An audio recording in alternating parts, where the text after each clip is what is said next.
Ďalším krokom je nakupovať na PAN, čo vidíte aj tu, aby ste to objavili. A tento krok je tiež veľmi dôležitý, pretože tu, kde klikneme na hľadanie PAN, je dôležité, aby sme napísali celé meno.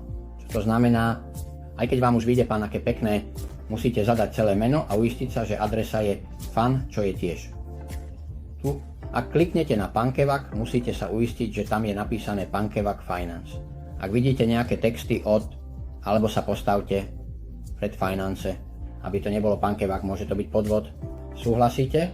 Dobre, ako vidíte, tu sme na hlavnej stránke swapu a prvé, čo musíme urobiť, je pripojiť peňaženku.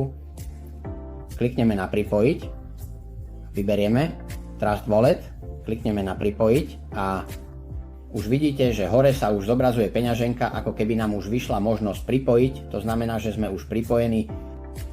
Tu vidíte, mám malý zostatok BNB a ak druhý pár je Cake, tak to, čo musíme urobiť, je ísť sem a Cake a znova vložíme zmluvu Bitcoin.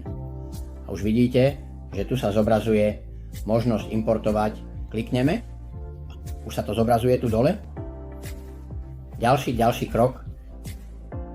Je tiež dôležité, aby ste nedali maximum, čo máte, pretože musíte nechať minimum $1 za platenie plynu, pretože inak vám to nedá chybu. Nebudete môcť kúpiť.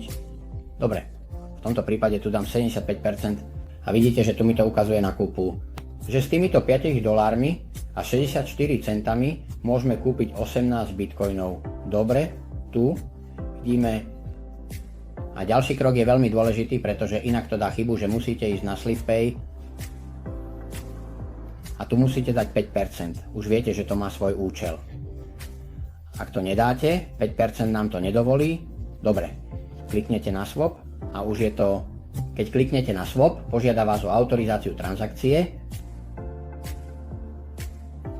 Niekedy to môže chvíľu trvať a prosím, kliknite na autorizovať. A chvíľu počkajte trochu viac. Pozrime sa, či to prebehne úplne a absolútne perfektne, bez akýchkoľvek problémov alebo komplikácií.